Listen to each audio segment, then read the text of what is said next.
আসসালামু আলাইকুম। কি অবস্থা? কেমন আছেন সবাই?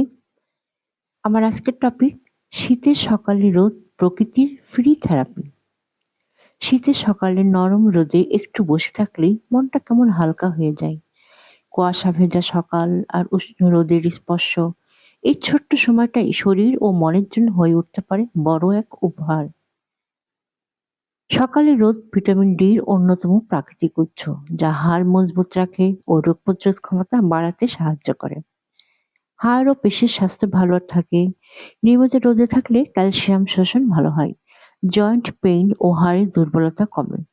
মনের প্রশান্তি ও ভালো মুড, রোদ শরীরের হ্যাপি হরমোন বা সেরোটোনিন বাড়াতে সাহায্য করে, ফলে দুশ্চিন্তা ও মন খারাপ কমে। রক্ত সঞ্চালনও উন্নত হয়, শরীর গরম থাকায় রক্ত চলাচল ভালো হয়, শীতজনিত অবসন্নতা কাটে। ঘুমের সমস্যার উপকার হয়, সকালে রোদ শরীরের বায়োলজিক্যাল ক্লক ঠিক রাখে, রাতে ঘুম ভালো আসে। শীতের সকালে প্রতিদিন 10 থেকে 15 মিনিট রোদ পোহানোই পারে আপনাকে সুস্থ ও প্রাণবন্ত রাখতে। একটু সময় নিজের জন্য রাখুন, প্রকৃতির এই ফ্রি উপহার উপভোগ করুন।